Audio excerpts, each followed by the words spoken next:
All right, sports fans, how's everybody out there doing? William Martin coming at you one more time here on YouTube with another edition of the 300 Pounds of Sports Knowledge podcast. And we are here, folks, the start of a brand new National Football League season. And of course, things got kicked off last night in the city of brotherly love as the defending Super Bowl champions and then the Philadelphia Eagles, they held serve against a very game Dallas Cowboy team. I said 31-20. The final score was 24-20. Make no mistake about it. The Cowboys had their fair share of opportunities to win that game, and the Eagles showed their championship resilience. And Philly's going to have to deal with that all season long. Why? Because they're the defending champs. They're going to be everybody's Super Bowl game for the upcoming season. And of course, if you're Dallas, you want to try to bounce back because not only did you lose, but you're also 0-1 in the division. And of course, speaking of divisional contests, we have the game right now in Brazil between the Chiefs and the Chargers, with the Chargers holding the touchdown lead at the break. And I figured, you know what? No better time than halftime of that game to give you my picks for the remainder of week number one here in this season. Now, a lot of divisional matchups to begin the year, of course, naturally expected. The NFL wants that excitement, but nonetheless, you've got the Bucks and the Falcons getting it on in the ATL this Sunday afternoon, and of course, this game right here is of big significance because we have seen Tampa Bay be the kings of this division for the last 4 years. They've won the division 4 straight years in a row, and of course, they're looking to make it five.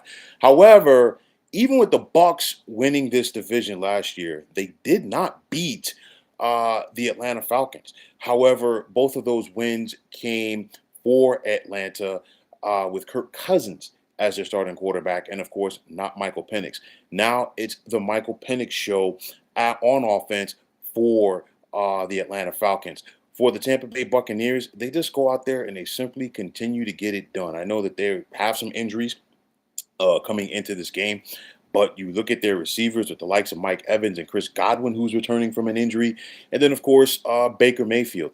I like this Bucks running game with Bucky Irving and Rashad White. And of course, Atlanta still has issues in order to generate a pass rush. Will this Bucks defense be able to slow down Michael Penix? We've got to wait and see. Nonetheless, Tampa comes into this game favored by 1.5. The over/under is 47.5, and I'm teetering right there on both. And I'm going to give this one to the Bucks by the score of 24-23. Now, staying with the divisional theme, you have the Cincinnati Bengals making the trip to Northern Ohio to take on their age-old rivals in the Cleveland Browns. And of course, for Cincinnati, they went 9-8 last year. They missed the postseason, and a lot of it was their own doing because they lost too many games against teams that they should have beaten. For the Bengals, they need to start fast in this game. When I say start fast, because there's going to be a lot of emotion in this game. There's no love lost between the Browns and Bengals over the years. Make no mistake about it. But nonetheless, Cincinnati's got to go out there and start strong. When you're talking about starting strong, it's all about quarterback Joe Burrow hooking up with all-world wide receiver Jamar Chase. A lot of quarterback questions for the Cleveland Browns heading into the season. Of course, it's going to be Joe Flacco, who they're rolling with, the veteran and former Super Bowl MVP in this contest. Nonetheless, Cincinnati's favored by 5.5 points on the road. I'm going to take the Bengals by a touchdown, 24-17. Now, in Indy, you've got the Colts opening up with the Miami Dolphins. And honestly, when I think about the Dolphins this season, it's, in my opinion, for me at least, okay, it's very difficult right now to try to get a bead on what this team could be. On the flip side, for the Indianapolis Colts, they're going with Daniel Jones as their starting quarterback. And as I have said in recent weeks, I think it's going to be a revolving door this year at the quarterback position between Daniel Jones and Anthony Richardson. And when you have multiple quarterbacks, you don't have a quarterback. And I think that is going to hinder Indianapolis in this game. It won't be pretty for the Dolphins, but I'm going to give them the 20-13 win. Now in Foxborough, it's new eras on both sides of the field as the Patriots are hosting the Raiders. Of course, the Pete Carroll era is beginning for the Silver and Black, and of course, it's the Mike Vrabel era for the Patriots. And of course, Vrabel, once upon a time, was a starting linebacker on 3 Super Bowl championship teams for the New England Patriots. Right off the bat, Vrabel is going to be without one of his best defensive players in Christian Gonzalez. I think that is going to hamper this defense. You have the young quarterback, I almost said Mac Jones. Excuse me for a minute, Drake May, for the New England Patriots. And nonetheless, I think he's going to be more comfortable. Year number 2, now he's going into the Josh McDaniels system. And then, of course, there's that age-old veteran at head coach for the Raiders and Pete Carroll. And, of course, the age-old veteran at quarterback in one Geno Smith. I think the folks in Foxborough are in for a treat. Somewhat, it's going to be an electric atmosphere. It's going to be a good game. Both of these teams want to get the season started on the right foot. New England comes in favored by 2.5, but I'm going to take the Silver and Black by the score of 23-16. Now at the Superdome in New Orleans, you got the New Orleans Saints hosting the Arizona Cardinals. And the question is going to be, are the Saints going to be as bad as some people expect them to be? Possibly. Okay, but I'll tell you like this, they're not going to look good against the Arizona Cardinals in this one. The Birds come into town favored by 6.5 points, and I think Kyler Murray and company will spoil the coaching debut of Kellen Moore. Thus, I'm going to take the Birds by the score of 24-13. Very interesting one at the Meadowlands in East Rutherford, as you have the Pittsburgh Steelers coming to town to take on the New York Jets. So, what do we have here? You've got Justin Fields, the new starting quarterback of the New York Jets. He spent last year, part of the year, as a starting quarterback for the Pittsburgh Steelers. What do you have on the other side? Aaron Rodgers making his debut as a starting quarterback of the Pittsburgh Steelers. And of course, Rodgers was the quarterback of the Jets over the last 2 years, albeit, you know what, you really can't count 2023. Nonetheless, both quarterbacks are looking for fresh starts in 2 new cities. Also for the Jets, they have the debut of their new head coach, Aaron Glenn, once upon a time a first-round pick of the Jets. I guarantee you, it doesn't take much to galvanize the Jets fan base. And as much as the Jets fans cheered and welcomed Aaron Rodgers 2 years ago to the New York, New Jersey area, I guarantee you it is going to be a complete 180 come this Sunday afternoon. But are the Jets going to give their fan base something to cheer about? It was up and down for Justin Fields in the preseason at quarterback. I think the Jets' bread is going to be buttered this season by playing strong defense, as well as relying on their running game with Brees Allen and Braylon Allen, and Brees Hall. Please forgive me for that.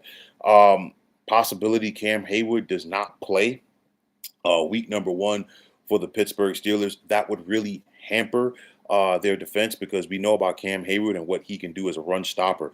It's going to be important for the Jets to run the football. Why? Because you want to stay out of second and third and long situations, because a guy like TJ Watt, if he pins his ears back and comes after you, especially with the questions on the Jets offensive line, they could be in for a difficult afternoon. Will this Jets defense be able to put pressure on Aaron Rodgers and slow down the Steelers passing game? We've got to wait and see on that one as well. Pittsburgh is favored by 2.5 points in this one. The over-under in this contest is 37.5. I think this is going to be a physical game. Not a lot of room for error on either sideline in this one. I think the first team to score 20 more than likely wins this game. I'm going to give that edge to Pittsburgh, and I'm going to give them the 20-17 win. The other New York area team, as you have the New York Football Giants traveling to take on their age-old rivals from the NFC East, the one and only Washington Commanders. It's a fresh start for the Giants, somewhat. Not a lot of optimism for this team based off of where they have been in recent years, but they've got themselves an age-old veteran at quarterback in Russell Wilson. Can the offensive line protect Russell Wilson? We have to wait and see. The Giants do have talent at the skill positions. if Wilson can get them the ball. There's been a lot of talk about the Giants' pass rush um, heading into the season. We got Dexter Lawrence at defensive tackle, of course, Brian Burns, Kayvon Thibodeau, and of course Abdul Carter on the outside. But will New York be able to stop the run? Going to be interesting because I'm not sure if Washington can run the football. Of course, if you're the Commanders, and I know that this fan base has really been galvanized by this team after they were able to get to the NFC Championship game last year with quarterback Jaden Daniels as a rookie. Will Washington be able to build off of that? They have the talent at the wide receiver position with Terry McLaurin. You bring in a Debo Samuel from the San Francisco 49ers, not only as a receiver, but also as his ability out of the backfield as a runner. Now, Washington comes into this contest favored by 6.5 points at home. However, this is going to be my upset pick of the week, as I'm going to take the Giants to shock Washington by the score of 22-20. Now, 30 years ago, both the Carolina Panthers and Jacksonville Jaguars came into the NFL together. And this time around here for 2025, they're kickstarting the new season by facing each other. And of course, for Jacksonville, it's the Liam Cohen era at head coach. He's going to be the third different head coach that Trevor Lawrence has had since he's been in the NFL. And Trevor Lawrence has only been in the National Football League since 2020. Of course, a lot of excitement and a lot of anticipation because a lot of people want to see what Travis Hunter is going to be able to do for the Jacksonville Jaguars as a rookie. This is year number 2 for Panthers quarterback Bryce Young under head coach Dave Canales. Will he and the Carolina Panthers be able to take that next step and possibly contend for a postseason spot? Both of these teams are going to be a work in progress all season long. This game could look pretty at times. It could also look bad at times. But at the end of the day, I'm going to take Jacksonville at home by the score of 24-20. Now, you've got the Denver Broncos who are hosting the Tennessee Titans. Broncos come into this contest favored by 8.5 points, and there are a lot of people who think the Broncos could be a very dangerous team this year in the NFL, especially after last year's trip to the postseason. But on the flip side, I think Cam Ward has the potential to be the real deal for the Tennessee Titans, and I think he wants to go out there and show why he deserved to be the first overall pick, and of course he was. He's going to be facing a very good Broncos defense under the watchful eye of defensive coordinator Vance Joseph. So that's going to be an interesting matchup right there. But going into year number 2, what is quarterback Bo Nix going to be able to do in Sean Payton's system? Denver comes into this contest favored by 8.5 points at home. I think this game is going to be closer than most people think. And I'm going to take the Broncos, though, by the score of 24-20. Now, you got an NFC West showdown in the Pacific Northwest as you have the San Francisco 49ers traveling to take on the Seattle Seahawks. And of course, if you are the Niners, you are looking to bounce back from a difficult campaign. And the campaign this year might be getting started on the same foot that it ended on last year. Injuries really derailed and hampered the 49ers' chances in 2024. Now we're hearing stories about Christian McCaffrey with a calf injury. That ain't good. He's questionable. Let's see if he's going to be ready to go come game time for the 49ers. Of course, for Seattle, they're starting off with Sam Darnold now as their quarterback. How is he going to look against this Niners defense? A Niners defense that is going to be once again led by Robert Saleh as the defensive coordinator. Nonetheless, I think the 49ers want to get back to the basics and they want to run the football and take some pressure off of Brock Purdy. And I think the 49ers are going to be able to run the football just enough, whether McCaffrey's back there or not. I'm going to take San Francisco by the score of 24-20. Now, one of the games that a lot of people have circled this Sunday has the Green Bay Packers hosting the Detroit Lions. And of course, we all know what just went down for the Packers as they acquired pass rusher Micah Parsons from the Dallas Cowboys. And I think that adds even more spice to this NFC North rivalry. For the Lions, they were the best team in the NFC last year during the regular season, record-wise, and of course, they were one and done. Lions lost both of their coordinators in the offseason. If you're the Packers, two of your losses came to the Detroit Lions. Both of these teams are darn good. And honestly, it would not surprise me this year to see the Packers and Lions face each other three times. And of course, both of these teams want to get off to a hot start. I think Micah Parsons plays, and I think Micah Parsons goes out there and makes an impact for the Green Bay Packers. But when you're talking about edge rushers in this game, let's also talk about the return of Aiden Hutchinson for the Detroit Lions. Of course, he was out with that leg injury for a chunk of last season, and it really limited what Detroit was able to do in regards to getting to the quarterback. Is Green Bay going to protect Jordan Love enough against this Lions defense? Are the Lions going to be able to protect Jared Goff enough for Micah Parsons and company? We've got to wait and see. Like I said, I think it's going to be a back and forth affair. I think it's going to be worth the price of admission, but I think Green Bay gets the 27-24 win at home. You've got a battle of division winners taking place in Inglewood this Sunday as you got the Houston Texans coming to town to take on the Los Angeles Rams. Both of these teams have aspirations of making deep playoff runs come January, and of course, it starts here. Questions already about the run game for the Houston Texans. Will this Rams defense be able to take advantage of it? And then, speaking of defense, will this Rams offensive line be able to slow down the pass rushers of the Houston Texans as they try to put the heat on veteran quarterback Matthew Stafford? But at the end of the day, I think Sean McVay and company find a way to get it done at home. And I'm going to take the Rams by the score of 24-19. Now on Sunday night, another biggie that a lot of people are talking about, and credit to the National Football League for putting a lot of marquee games into week number one to get this season started. And of course, it's the Baltimore Ravens traveling back to take on the Buffalo Bills. And of course, these two teams met in a thriller this past January in the divisional round, which was won by the Buffalo Bills in Orchard Park. And of course, one play that basically signifies that game was the drop by Mark Andrews, the Ravens tight end, on the 2-point conversion.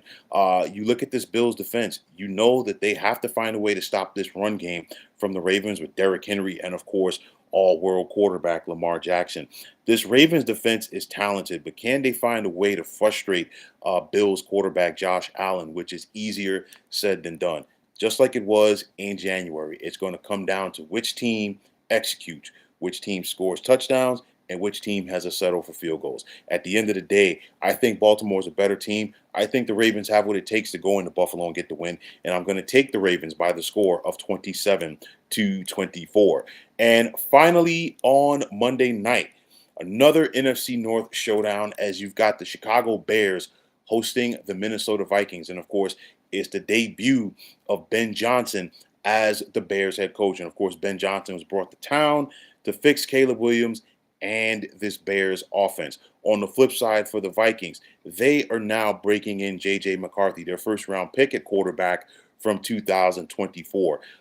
Questions are out about what J.J. McCarthy can and cannot do in the National Football League, but the bottom line is he's got Justin Jefferson, a wide receiver, so that makes it a little bit easier right there. You look at the Vikings in this contest; they come in favored by 1.5 over Chicago. But I think the debut of Ben Johnson as the Bears head coach galvanizes the Bears. I think the fans are going to be into it at Soldier Field like always. And I'm going to take Chicago by the score of 22-20. So, folks, those are my picks for week number one here in the 2025 NFL season. And as always, I want to take this time out to thank each and every one of you for checking out the 300 Pounds of Sports Knowledge podcast here on YouTube. And as always, if you like what you heard and saw, you know what to do. Just hit that like button as well as subscribing to this channel. And like I always say, it is greatly appreciated. Also, if you're on the X, formerly known as Twitter, you can check us out at 300 Pounds of Sports. And like I always say, if you follow me, it'll be my pleasure to follow you right back. And the same goes for Instagram. You can check me out at 300 Pounds of Sports Knowledge. Also, if you're on Facebook, please be sure to check us out at Sports Depot 365. And as far as I'm concerned, one of the better sports debating sites going on social media. But until next time, fine folks, my name is William Martin. I am signing off, and I'm saying thanks once again for checking out the 300 Pounds of Sports Knowledge podcast here on YouTube. Be well, everybody.